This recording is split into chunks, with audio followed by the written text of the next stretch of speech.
Hello and welcome to World Insight with me, Tian Wei. U.S. annual inflation rose to 9.1%, hitting a 40-year high. Europe has posted a record annual inflation, the highest since 1997.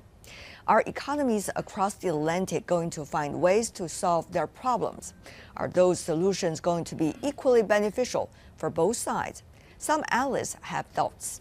As the U.S. Deputy Treasury Secretary Wally Adeyemo travels to Paris and Brussels this week. According to the U.S. side, the trip is about, quote, trying to discuss more economic aid to Ukraine, managing economic spillovers from the conflict there, and carrying out a price cap on Russia oil exports, end of quote. But many are asking an important question directly. If the U.S. selling natural gas to the Europeans is to benefit the Europeans as much as it is to the U.S. Well, here is my discussion with these analysts.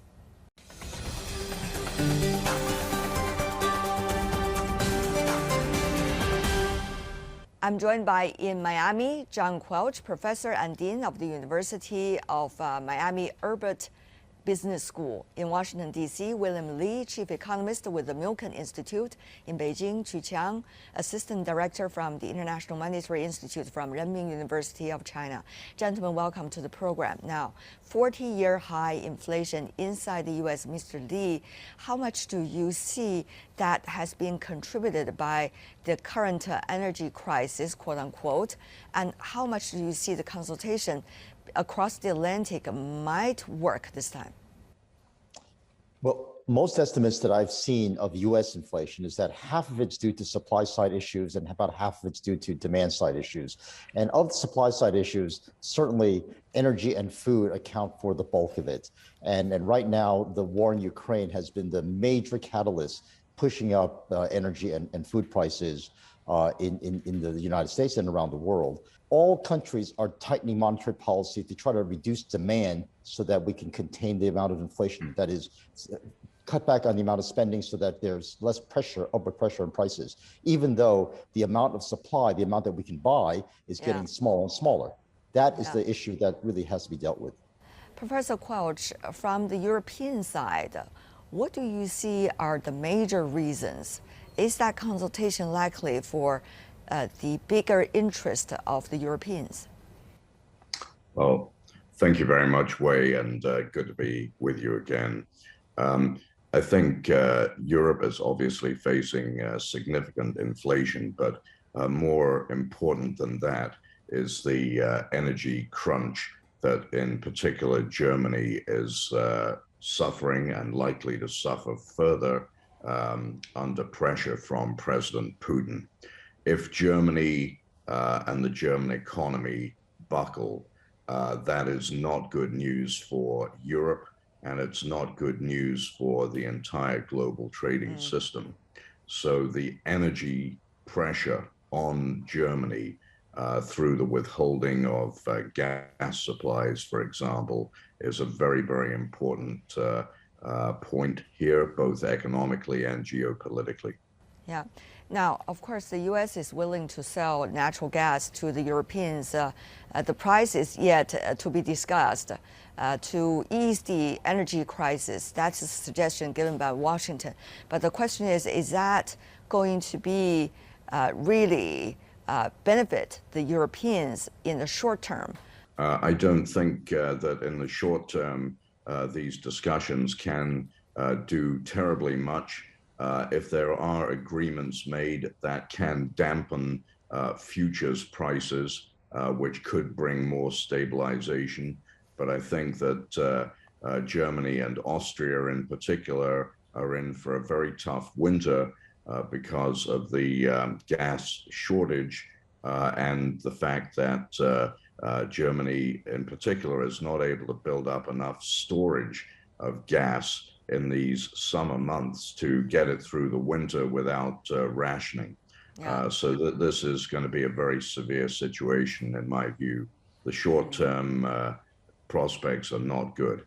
How much urgency is there to consult with the Europeans from the current administration's perspective, and how much good will that do, at least on the surface, for politically?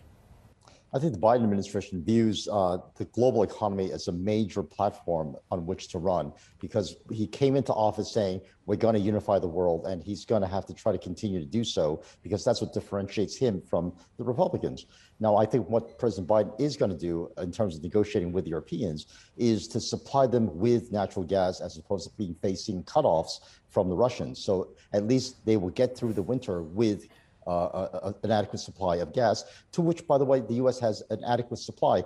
U.S. gas prices are $4 per unit, and whereas it's double and triple that in Europe. So I think the differential is clearly going to be one where the prices available to the Europeans are going to be a lot cheaper than not having any at all. So I think the politics of the situation is that President Biden will argue we are engaging with the world economy, and we're helping our European allies fight the terrible threat they have from Russia and potential that it can do to disrupt NATO. China's also facing inflation problems, even though it is not as challenging as some of the economies we mentioned. Meanwhile, we also see the Chinese GDP growth has been challenged, particularly during the second quarter, 0.4%. Very rare during the past history. So how is China looking at the overall global inflation issue? Of course, at the core of it is the energy crisis, apparently.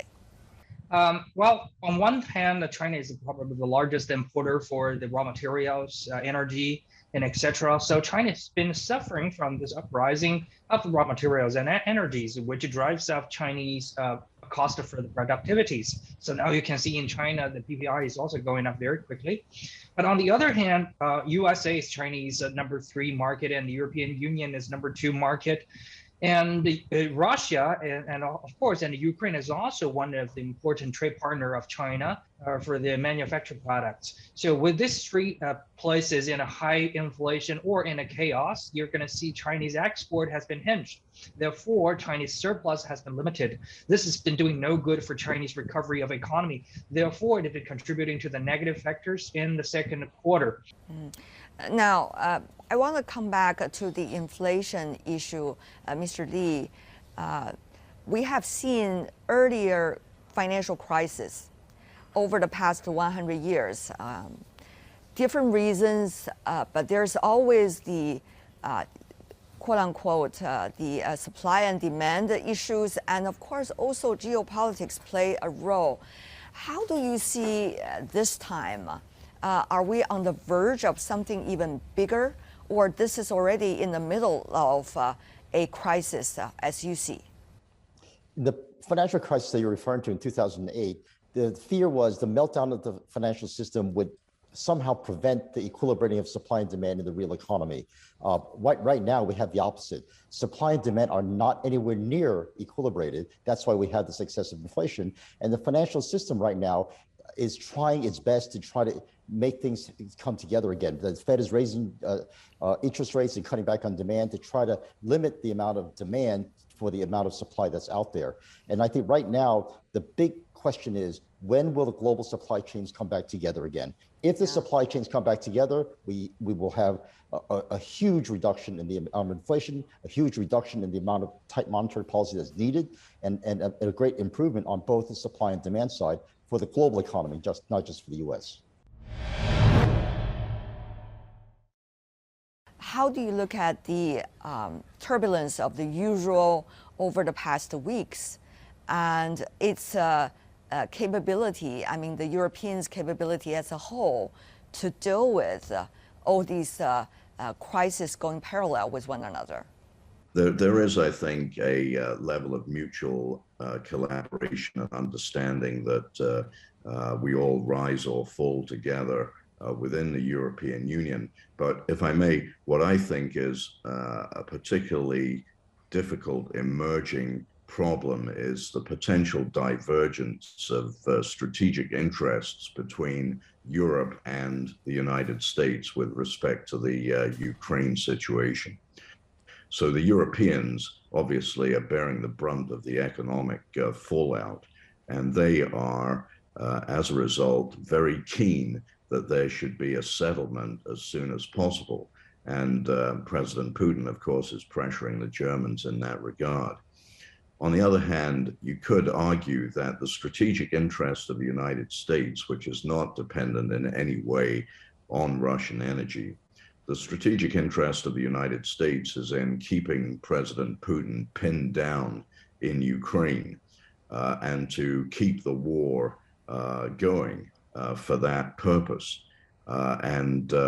That's where I think there could be a little bit more tension as the year rolls on, because we need a settlement for sure to save people's lives. But there is, I think, differences in the level of interest that these two countries, these two parties have in bringing about a peace at any price. Dr. Lee, just let you to respond a bit.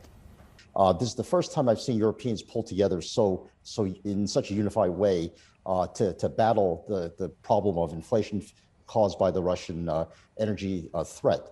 Now, insofar as he believes it's the interest of the U.S. to keep the war going, I think that is a fantasy that is nowhere near reality, because the one thing that the U.S. wants to do is to pin down Putin in a way so that the Europeans and NATO would not be threatened by yet more incursions by Vladimir Putin into the rest of the Baltic countries, the former Soviet Union countries. And that is what has unified the Europeans and the U.S. into one unified front in support of Ukraine. So I think it's a bit of a miscaricature to say that the U.S. has interests that are different from those of the Europeans. Okay. Professor Chu, of course, I want to ask you from a different direction. Now, it is very unlikely that this war between Russia and Ukraine will be resolved over a short period of time for whatever strategic interests, parties directly involved and indirectly involved mostly. So how do you see the capabilities of our world today, from your perspective as a Chinese economist, to deal with this rare inflation problem, at least over the past 10 years? Well, I think the whole world right now have all the capability to do so, but what we lack of is a political consensus. What do you mean by having capabilities to do so? What are these capabilities? Tell me, where are they? Well, the capability is we have all kinds of financial arrangement like printing money. And also we have all the productivities like the productivities in China and ASEAN countries and America and the European Union. Look, the root problem for today's world is not lack of supply and oversupply of the money, but very conversely is we have oversupply of products, and also we have oversupply of money. If we want, we can use our productivities if we restore the order of globalization. If everybody work together, we can overflood the market with all kinds of products that everybody can need. So the price can go back to the normal. But if we can go back just a little bit back into the normal track, go back to the previous situation, and I think inflation would not be a problem. And the deflation is actually the deep root problem of today's globalized world. So I think with the end of the war, I think we can go back to a bit of a normal situation. But the thing is, can we go back? Probably the answer is not. So let's have Professor Quelch first, and then we'll go to Dr. Lee. Please, Professor Quelch.